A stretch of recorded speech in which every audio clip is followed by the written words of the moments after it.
welcome to the EMA's Knowledge Series 2021. This afternoon we'll be chatting with Gary Aboud, environmental activist and recipient of the EMA's Greenleaf Special Award 2020. Gary Aboud has been involved in environmental activism for over 30 years. He was a member of the Monitoring Advisory Committee established by the Fisheries Division. This group represented a collaborative effort between stakeholders and the state to oversee the sustainable and effective management of fisheries.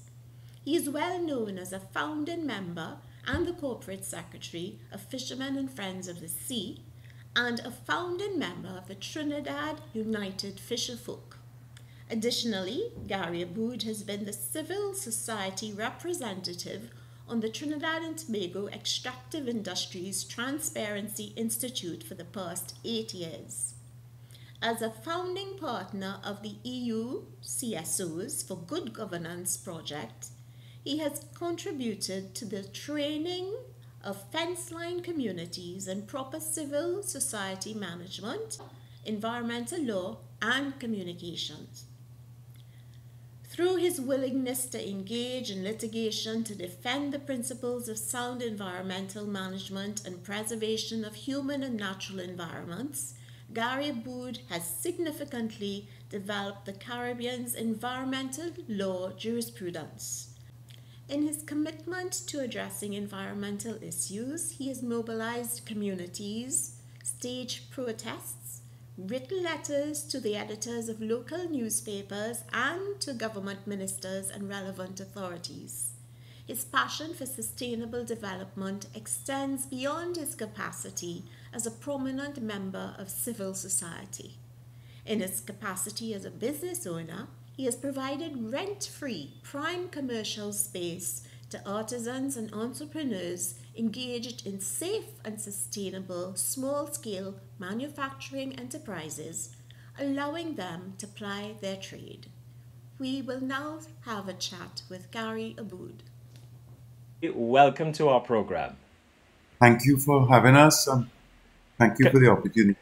You're very welcome. Congratulations as well on behalf of the EMA and all of Trinidad and Tobago on being a recipient of the Greenleaf Awards Special Award category for 2020, albeit we had to do it in 2021 for obvious reasons. Congrats again. Thank you. Your journey, as is prepared in the brief that has been compiled for the Greenleaf Awards, is that you've been involved in environmental activism for over 30 years. Is that a good way of describing Gary Aboud? Well, I've had the opportunity of being involved with a range of other stakeholders. It's not a lonely journey. We've had many volunteers that have worked with FFOS. We've had a retired UN delegate who has led FFOS, that's Terence Beddoe, as well as a lot of stakeholders from the North Coast communities, as well as stakeholders from all of the coastal areas in Trinidad and Tobago. So I've just been very fortunate to have been able to mobilize these people and to bring them into a united team to create change, awareness, monitoring, and action towards a sustainable development in general. What brought you to the point of deciding, you know what, I'm going to take a stand. I'm going to step out of my comfort zone. I need to speak up. What was the crystal clear moment for you? That's a good question. But any action that a person takes today, any person, the action actually has roots that go way beyond our memories. So my life has evolved in a way where I had a father who was an activist as a young man, and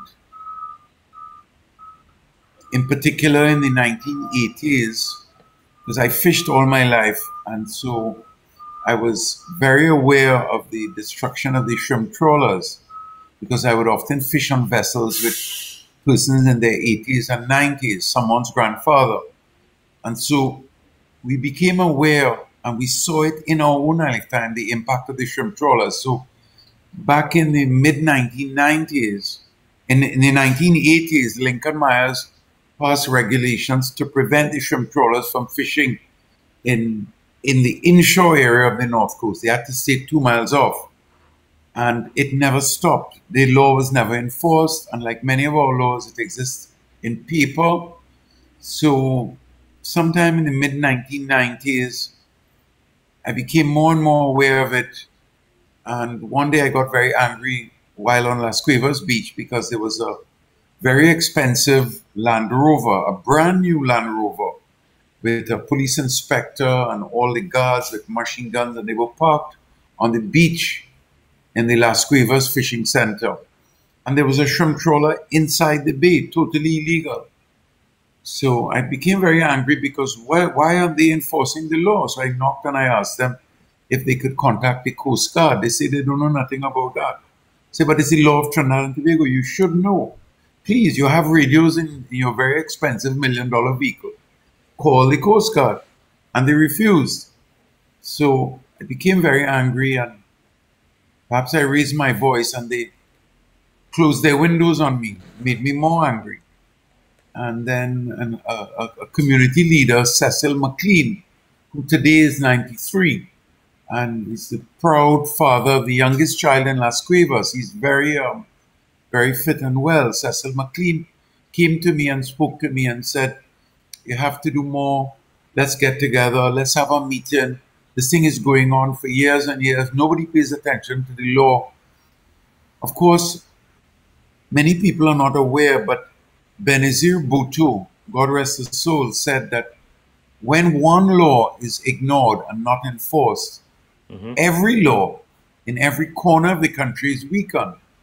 And I have subscribed to that statement in my adult life because we see it so many times that environmental laws are not enforced. And when one isn't enforced, all laws, all are weakened. Because I know the impact firsthand. I've seen it in my own life. And it continues until today. The problem of activities that are not sustainable, yes, where the government does not recognize it. So we have environmentally sensitive sites like the Repo Savannah, where you have squatters invading and taking over some of the planet's most sensitive, most biodiverse, containing the largest variety of endemic species per square foot on the planet. And here we have land grabbers, oftentimes not very poor people, people with nice cars and good jobs, who build a galvanized shack as a land grab technique. So, and it's happening today in the Repo Savannas. It has never stopped. The government went all the way to the Privy Council with a legal action, and when they won, they didn't enforce it. So the squatting in environmentally sensitive areas, it's not sustainable. You have advocated on many occasions in the past, I presume privately as well as publicly, that greater attention needs to be paid to all waters impacting the coast of Trinidad and Tobago. Does the message get through to those that it should? But that's an eternal question. One, it's difficult to measure success on a today basis. It takes time to penetrate people's minds. We always say when we speak to interviewers, oftentimes the media would respond to something that's happening and come and ask a question. But I've always maintained that each individual conversation is an end in itself, so that if we are able to convince one person in an interview or one person in a taxi on a journey, that is more than we can do. That's as much as we can do. Okay, so let's look at some of these steps along your journey. According to the brief in your background, you were once a member of the Monitoring Advisory Committee established by the Fisheries Division, correct? Yeah, in the beginning, when we started our demonstrations against the shrimp trawling on the North Coast, because that was our immediate response. The community wanted to form itself into a body. We wrote correspondence to the minister. We didn't get a response. We wrote again, didn't get a response. So we went to the public for public attention. I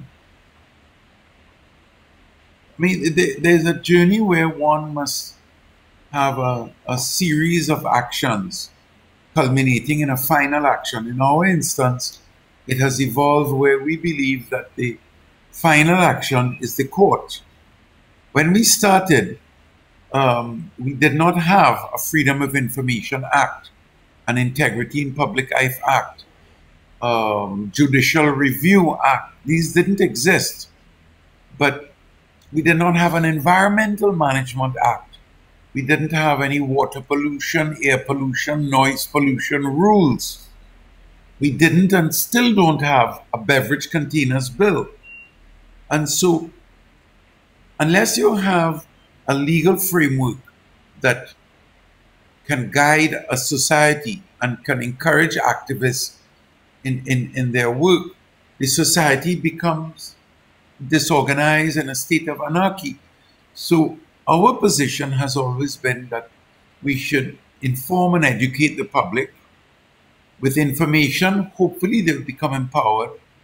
And then that empowerment should lead to public activity to perhaps get the attention of the fiefdom, the political directorate, the clergy, the business community. And then if that fails, then approach the court. And so over the past 20 plus years, we've gone to court almost 36 times. So it's a lot of, there are a lot of precedents that have been set in the court, and there are a lot of laws that we have been forced to go to court to ensure that they were effective and implemented.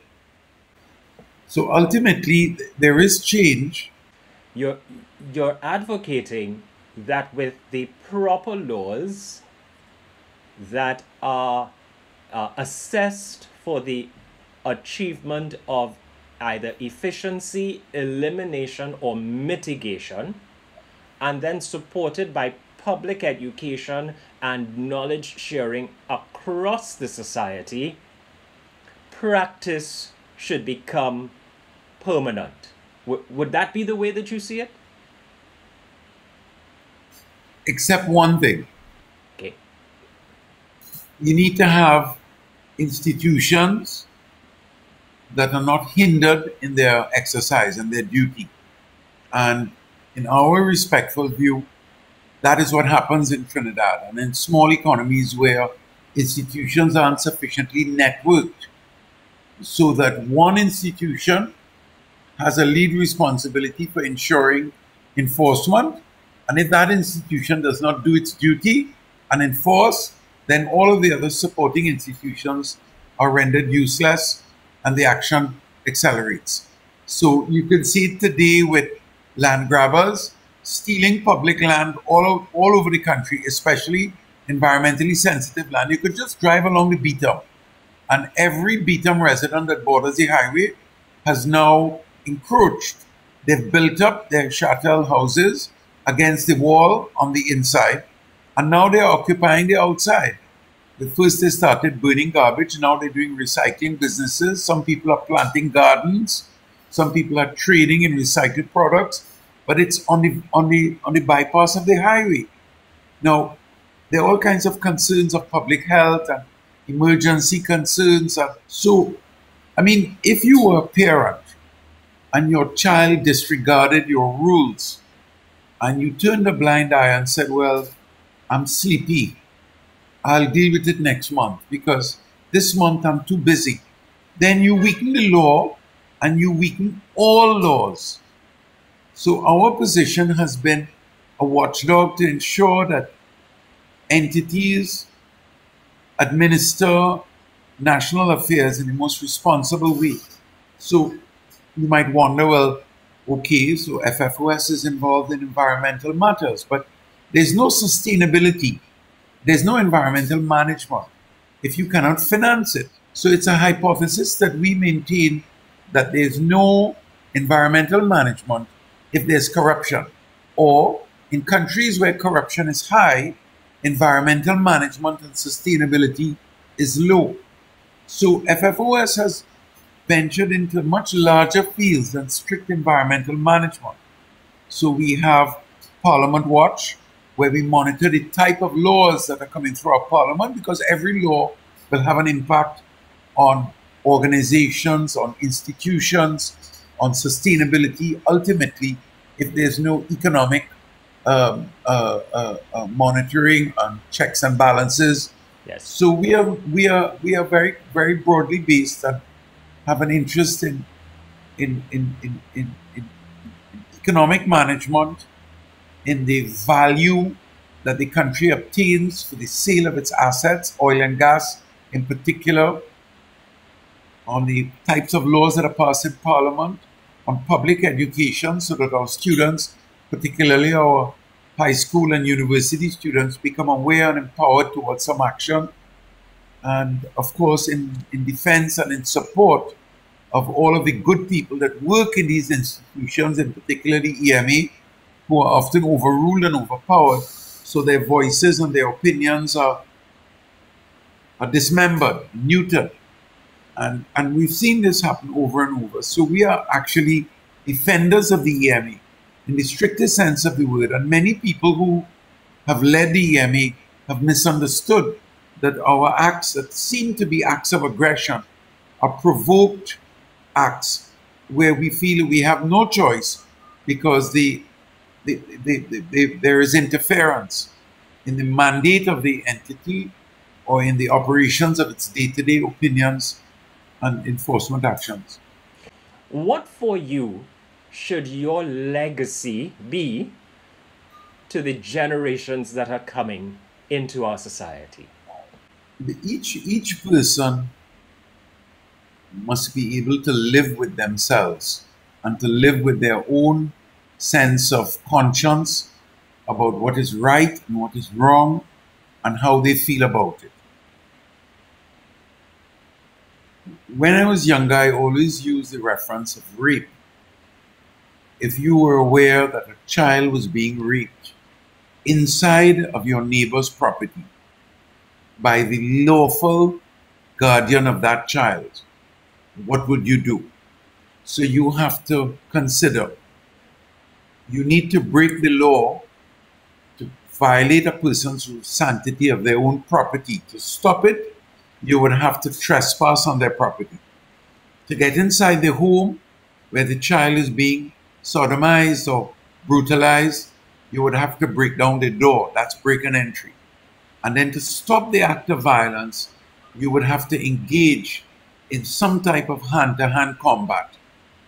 What are you going to do? Can you live with yourself and the memory of the screams of that child being brutalized while you respected your neighbor's property, you respected the fact that it's theirs and the fact that it's their child? Should you respect that person's right, or should you respect your own conscience? And each person must make their own decision. In my instance, the first part of my life until I was 36, yes, I worked with my father, and he was very afraid of political victimization and violence and victimization in general. So whenever I expressed my opinions in a family environment, he would always caution me that we can talk here, but I should not voice these opinions in public. So it was one of the reasons why I went out on my own to start my own little company, so that I would have the right to express my own opinions. I was a commissioner of education back in the 1980s, because as a young man, I had very strong opinions about public health and nutrition. And so in 1982, 83, the government started a school nutrition program where they would feed, generally at that time when it first started, underprivileged children in less affluent schools. And so I was very vocal about it. And many people criticize me because they say that it's not my forte. But each person must find their way to express themselves on issues that they consider to be of public importance and to be the truth. Yes. And if you find that you have nothing that affects you and you're not bothered by it, then your conscience is free. But if you have read and are aware of particles of knowledge that guide your conscience to feel that something is wrong and you do nothing, then you are damaging your own salvation, whether it is in an Islamic or Christian interpretation or in an interpretation of Buddhism or Hinduism. You are damaging your soul if you think that something is wrong and you don't do anything. So each of us must answer to our own God and our own conscience about what we think is right. And when we are silent, when we see wrong, we are part of the wrong. And we are encouraging and feeding the wrong. So thank you for that. Thank you for putting it in that perspective. In your capacity as a business owner, let's just go there for a minute. You've provided rent-free commercial space to artisans, to entrepreneurs, to persons engaged in safe and sustainable small-scale manufacturing enterprises, allowing them to ply their trade. Have you seen this really as a sort of one aspect of giving back, of making a space for others? Has this really been a reward for you from the standpoint of uplifting others, giving the helping hand? Well, according to Nelson Mandela, it is in your hands to create a better world for all in it. When I work with my father, when we had the coup in 1990, I worked in my father's company, and every business in Port of Spain that I can think of, everyone was looted, and 30% of every building was burnt. But yet my dad's business, the glass wasn't even broken. Why was that? I had no relationship with the Muslimin. Why was that? Because I think goodness spreads, and goodness brings goodness. It brings good fortune. So what we did last year, where we created a vendors market for young entrepreneurs, it's really an opportunity for us to become more blessed and more successful, because the measurement of wealth cannot be only what one has acquired. It has to be considered in a broader sense of the standard of living of all of our brothers and sisters in a wider definition. So I said, for the first time in my life, we're able to afford to actually do something financial. So we're committed, and we would like to encourage other corporate sponsors to assist small businesses in a whole myriad of ways. Every shopping mall should have a vendors or young entrepreneurs program, and we could do it free of charge. There are many people who could come and sell locally made chocolates, locally made garments, locally made foods and pastries and cakes. And it's not going to hurt a large shopping mall or a large business to host a small person. In fact, I think the blessings would be more than you can imagine. So I'd like to encourage corporate sponsors to give opportunities to small businesses as well. Okay. Two final questions. First, a little bit about the your feelings about the EU sponsored CSOs for Good Governance project, which contributed to the training of fence line communities in proper civil society management, structure, environmental law, and communication. Was this a hallmark or an important milestone in your contribution to your country during the last 30 years? Well, the program, in my respectful view, has not gone far enough, and the trainees have not yet shown their will to act and to do enough.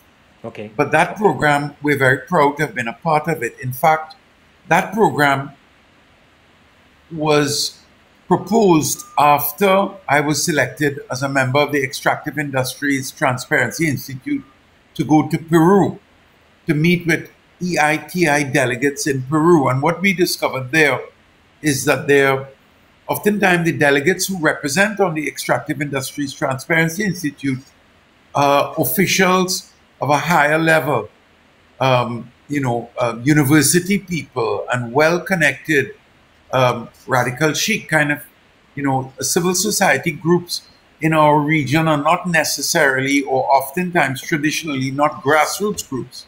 Yes. So you would have noblesse oblige, very well-positioned people who think that it's important and radical chic. It's very modern and fashionable to be part of an NGO, and they are saving butterflies, or they're interested in the monkey, the manatee, and the macaw, but they're not interested in grassroots issues, sustainability issues for the poor, nutrition issues, educational issues,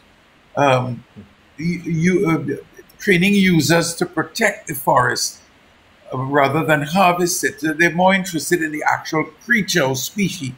So when we came back home in our meetings at that time with Kahal Healy Singh, who was a senior member of FFOS at that time, he came up with the idea, well, why don't we form a program to train civil society in all of the activities of FFOS and letter writing and activism. But because FFOS are not considered by the funding agencies, we thought it better that we go with the more traditional civil society groups and form a coalition of groups to create this program. But the program is actually patterned along duplicating the work and activity and knowledge and activism of FFOS. And we are still to see the benefits of the public empowerment of these groups.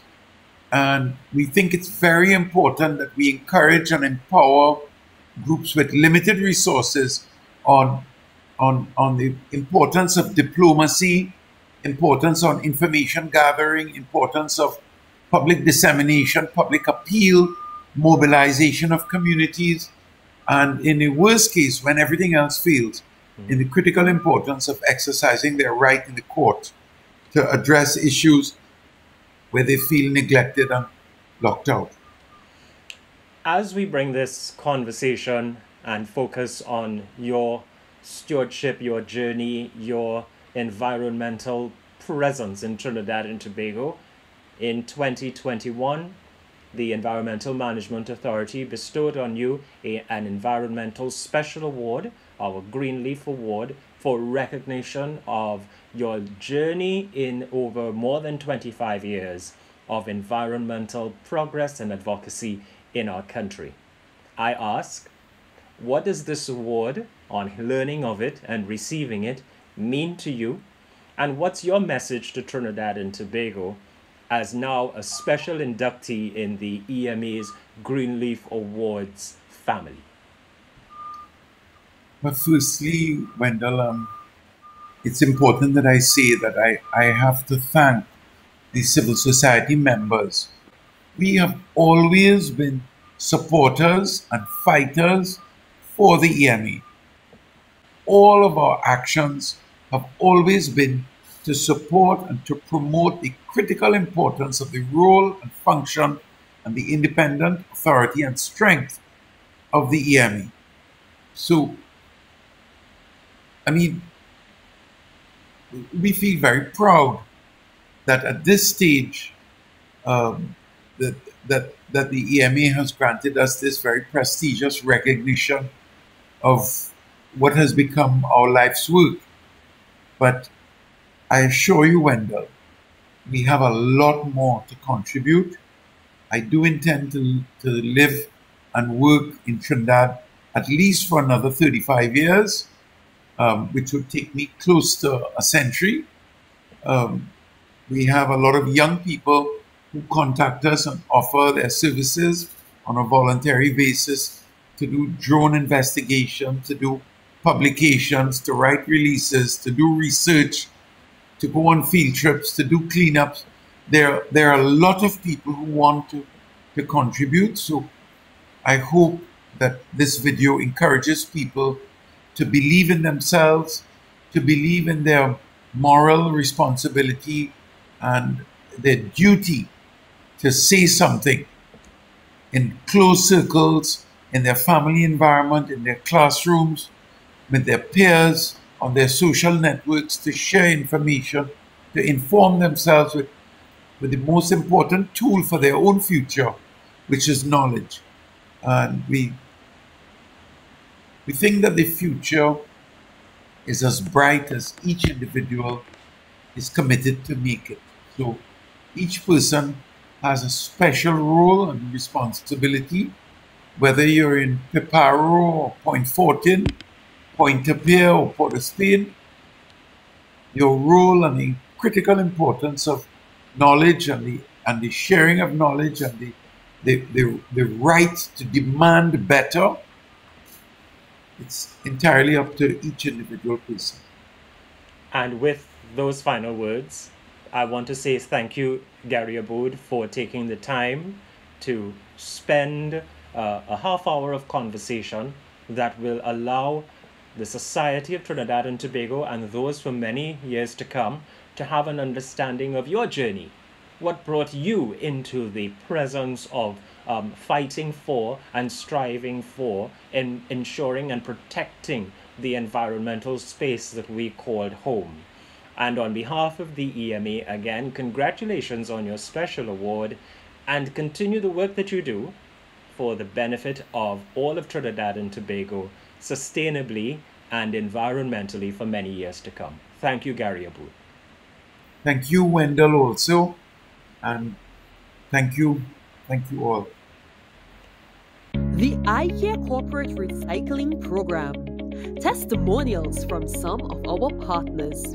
I am Sherry Kali, and I am the Human Resource Manager for Non-Destructive Testers. We are committed to the prevention of pollution through the use of processes, practices, materials, and products that avoid, reduce, or control pollution.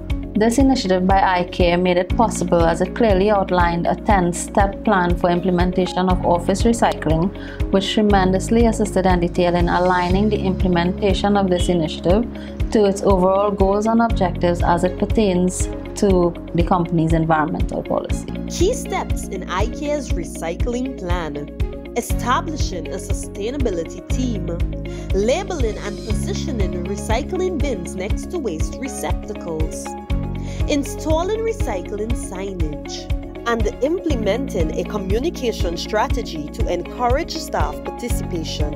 I am Travis Geyer, HSE Rep for Trinidad Systems Limited. iCare was able to assist in re-educating exercises by highlighting the positives of recycling. And as a technology provider, the iCare recycling program ties in with our e-waste management program. At TSL, we do have a declaration to adhere to the HSE requirements of our clients. This has proven successful as an essential part in preserving valued partnerships. The guided layout, which includes the 5 W's of implementing an in-office recycling program, offers a greater relationship in the partnership between the TSL Group and iCare.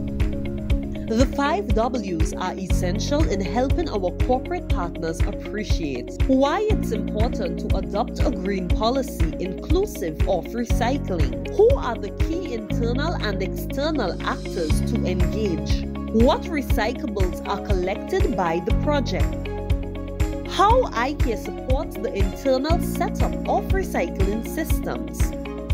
And where to deposit collected recyclables.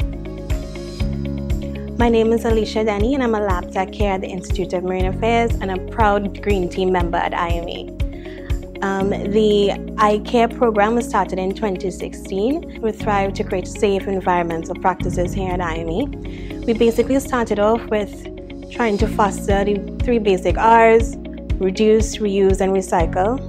And the iCare program really helped establish that in a workspace, made it more accessible. It's a multidisciplinary institute, so we do a broad range of scientific research, and as such we're fully aware of the impacts that solid waste and other type of maybe chemical waste would have on the environment. So it's in our mission and vision to prevent such or mitigate such pollution. So of course we will try and implement certain programs that will be beneficial to achieving this task. And the iCare program was one of them. Adopting the iCare system here at IME has allowed us to fulfill our obligations to the green policy, and we got a lot of support from our line ministry, board of governors, and of course the senior members here at the IME. It has allowed us to become examples for other organizations, and we're very proud of that. We invite corporate TNT to be our partners in environmental sustainability. Take the voluntary step to implement in-house recycling with our support and share iCare's message of recycling and environmental conservation. We look forward to having you on board. Here's a reminder of 2 public surveys currently underway. The Environmental Management Authority is collecting feedback on our interaction with stakeholders for the period June 2020 to September 2021. We invite you as a valuable stakeholder to complete a survey on customer satisfaction and communication, which will take approximately 5 minutes. Visit the EMA's website or social media pages for the link to participate. The Environmental Management Authority is in the process of mainstreaming the National Environmental Policy NEP 2018 with interest in evolving a greener economy. This initiative seeks to focus on the business community of Trinidad and Tobago, where we intend to determine the business sector's knowledge on and interest in greening the economy through an online survey. To participate, visit the EMA's website at www.ema.co.tt or the EMA's social media pages, Facebook, LinkedIn, Twitter, or Instagram. We've been chatting with Gary Aboud, environmental activist and recipient of the EMA's Greenleaf Special Award 2020. This is the EMA's Knowledge Series. See you next time.